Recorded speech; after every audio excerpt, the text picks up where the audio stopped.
Këtë të diel në Konstantinopol, Stamboll, në të dielën e të gjithë shenjtorëve, kryepiskopi Durrësi i Tiranës dhe gjithë Shqipërisë, fortlumturia e tij Johani ka mbajtur meshën historike e gjitha në Shqip, përfshirë edhe mesazhin e tij në kishën e Shën Gjergjit në Patriarkanën Ekumenike të Konstantinopolës. Kryepiskopi Johan ka qenë bashkëmeshues me Patriarkun Vartholomeu, në një meshë e cila më pas përcolli mesazhet e tyre. Gjithçka ka filluar të dielën në mëngjes, kur rreth orës 8:30 me orën e Turqisë, klerikët shqiptar, kryesuar nga fortlumturia e tij Johani dhe delegacioni përbërë nga mitropoliti Fierit dhe Apolonis, zoti Nikolla, dhe të Beratit, zoti Asti, hirësinë e tij episkopin e Krujës, zotin Anastas, protosingjeli kryepiskopatës së shenjtë, protopresbiterin Atijani Mërkuri, epitrop arkieratik i mitropolisë së shenjtë të Gjirokastrës, kryedhakonin zotin Johan Koroveshi dhe zoti Andrea Rëmbeci, profesor i Universitetit të Tiranës dhe drejtori i Fondacionit Frym Dashurie, hynë në kishën e Shën Gjergjit në Patriarkanën Ekumenike të Konstantinopolës. Një meshë e përbashkët e klerikëve shqiptar dhe atyre të Patriarkanës. Në këtë ngjarje historike për Kishën Ortodokse Autoqefale të Shqipërisë, por edhe për Shqipërinë mori pjesë edhe konsulli i plotfuqishëm i Shqipërisë në Stamboll, zoti Armand Shandro. Ajo që ra në sy ishte se në kishën e mbushur plot e për plot, kishte një frym të madhe vëllazërore dhe respekti të ndërsjellët midis Kishës Ortodokse Autoqefale të Shqipërisë dhe Patriarkanës Ekumenike të Konstantinopolës. Në fjalimin e tij drejtuar Patriarkut Vartholomeu, kryepiskopi Johan përcolli një mesazh mjaft të rëndësishëm, i cili lidhej me identitetin, me besimin dhe bëri një histori të shkurtër të Kishës Ortodokse Autoqefale të Shqipërisë, që nga shenjtorët e saj të parë.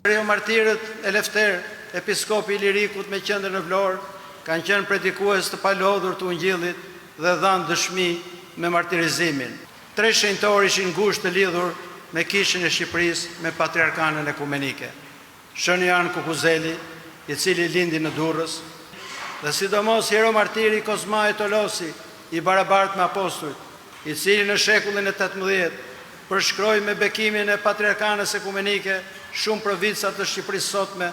Patriarkana Ekumenike, duke parë me vëmendje këtë kërkesë të tyre, e njohu me dashamirësi kërkesën e bijve të dashur shpirtëror në Shqipëri dhe në kohë të bekuar në 1937 nën Patrikun Venjaminin e parë shpalli Kishën Ortodokse të Shqipërisë si motër shpirtërore me autoqefali të plotë.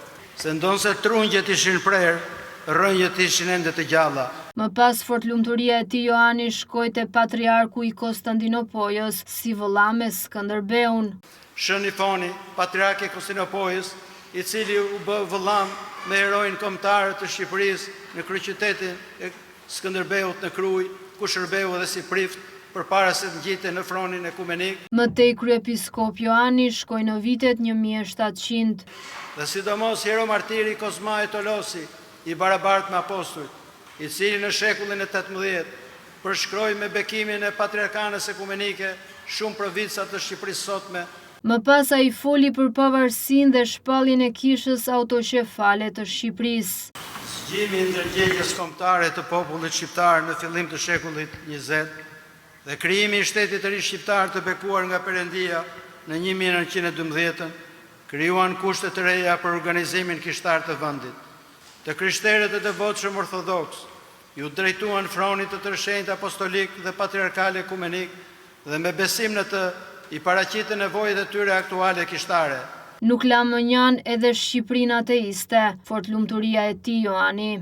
Periudha e regjimit ateist ka qenë më e errta në rrugëtimin shumë shekullor të ortodoksisë në Shqipëri. Persekutimi brutal dhe sistematik kundër çdo shfaqje fetare çoi në shëmbjen ose përdhosjen e qindra kishave dhe manastireve, në burgosjen, torturimin dhe vdekjen e 10 klerikëve dhe besimtarëve, në ndalimin e çdo akti, madje edhe të lutjes private. Kisha jonë arriti deri në portat e Hallit. Regjimi shpalli Shqipërinë si shtetin e parë ateist në botë, duke menduar se kishte fshirë përfundimisht çdo prani fetare nga vendi. Po premtimi i Zotit tonë Jezu Krisht se portat e Hallit nuk do ta mundin atë u dëshmua më i fortë se çdo mekanizëm njerëzor dhe çdo persekutim. Për ndërtimin e Kishës Ortodokse Autoqefale të Shqipërisë, kontributin e kryepiskopit Anastas, ai theksoi: Dhe mrekullia u realizua. Rënia në regjimit ateist në 1991 hapi rrugën për rilindjen e Kishës, po situata ishte tragjike. Asnjë hierark në detyrë, shumë pak presbiter të gjallë, kisha të shkatërruar ose të kthyer në magazina apo palestra, asnjë organizim kishtar, asnjë edukim teologjik. Në atë moment kritik, Patriarkana Ekumenike dëshmoi praktikisht dashurinë dhe kujdesin e saj për Kishën e Shqipërisë. Sinodi i shenjtë dhe i hirshëm i Patriarkanës Ekumenike caktoi profesorin e Universitetit të Athinës, episkopin Andrusës, drejtori i përgjithshëm i shërbimit apostolik të Kishës së Greqisë dhe vendmbajësit e mitropolisë së shenjtë Iranopulit Anastasin, si egzark patriarkal, me mision të shkonte në Shqipëri për kontaktet e para me ortodoksët dhe autoritetet e vendit. Zgjedhja një hierarku me përvojë të pasur në veprën misionare, me përgatitje të thellë teologjike dhe aftësi organizative, u dëshmua bekimi i Perëndis për Kishën e rilindur. Po ashtu edhe tërshenjtëria e tij Vartholomeu theksoi trashëgimin e çmuar të kryepiskopit Anastas dhe besimin se pasardhësi i tij, Zot Johani, do të vijojë veprën e madhe bazuar në dijet hyjnore dhe dashurinë për popullin dhe atë dheun. Konceptu apostoliku. Në vijim të veprës hyjnore, Zoti dërgoi pranë ju shërbyesin e të varfërve të Krishtit, Anastasin, si kryepiskopi i parë dhe si zgjedhur vepra e tij madhështore dhe jetë gjatë, rreth 33 vjeçare kishtare, ringjallëse e besimit, akademike, edukuese, shkruese, filantropike e të tjera, e peshon historia. Ai ju la një trashëgimi të madhe dhe të denjë, por jemi të sigurt se do të përpiqeni të vazhdoni me të gjithë forcën tuaj dhe me të gjitha dhuratat që ju ka përçuar Zoti, bashkë me dijet hyjnore dhe përgatitjen për themelet kishtare dhe rregullat e zakonet, si dhe dashurinë për popullin tuaj, bashkëpunëtorët dhe atë dheun tuaj. To theolet kompliroma. Patriarku Ekumenik, shenjtëria e tij Vartholomeu, theksoi rëndësinë historike dhe shpirtërore të pranisë së kryepiskopit të Shqipërisë, duke thënë ndër të tjera: Kompliroma. Vizita e fortlumturisë suaj në vendin apostolik, me origjinë të ndryshme ortodokse dhe nëpërmjet gjakut të martirëve dhe rrëfimit të rrëfyesve, si dhe asaj të paraardhësit tonë të sotëm të nderuar, rrëfyes patriarkut Metodi, shenjtore së shenjtëruar të përulur e të shenjtë të shërbesës së besimit në Krishtin. Vizita juaj, themi ne, është në epiqendër të kauzës së shenjtë dhe të madhe të dëshmisë së ortodoksisë. Për këtë arsye ne gëzohemi dhe lavdërojmë Zotin, duke konsideruar dhe mirëpritur kështu takimin tonë në këtë vend të shenjtë të varfërve të Krishtit.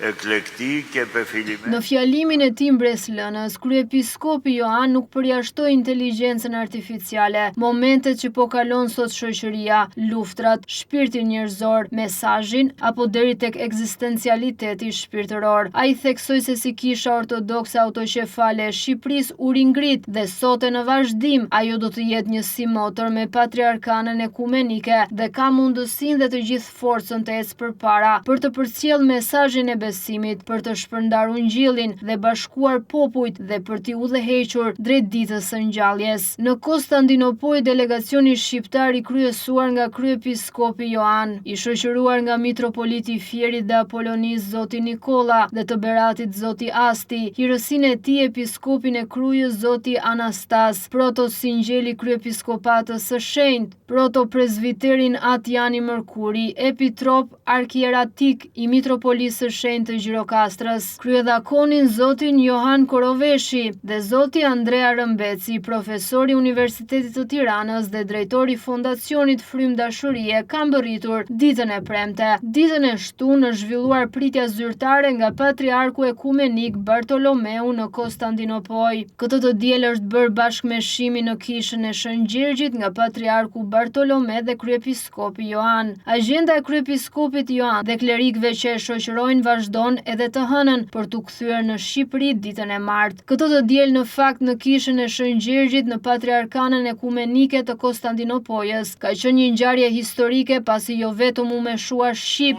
kujtueshim themeluesit por ka pasur edhe një frym mjaft vëllazërore midis kishave si motra, apo siç theksoi kryepiskopi Joan, për kujdesja që kishte treguar patriarku Bartholomeu ndaj kishës ortodokse autoqefale të Shqipërisë dhe kontributi që do të vazhdojë të jap kisha ortodokse autoqefale në misionin e përbashkët në shërbim të Perëndisë. Mesha ka zgjatur rreth 4 orë. Pas meshës ka folur edhe patriarku ekumenik, i cili ka vlerësuar kishën ortodokse autoqefale të Shqipërisë, punën e bërë në këto dekada. Në mënyrë të veçantë ai ka falendëruar edhe kryepiskopin Joan për misionin e tij si klerik, si despot, së pari si mitropoliti Korçës dhe tashmë prej 16 marsit si kryepiskop i kishës ortodokse autoqefale të Shqipërisë. Ishte historike, ishte madhështore, ishte unike atmosfera dhe fryma e forcës së Perëndisë që ndjehej në kishën e Shën Gjergjit në Konstantinopol.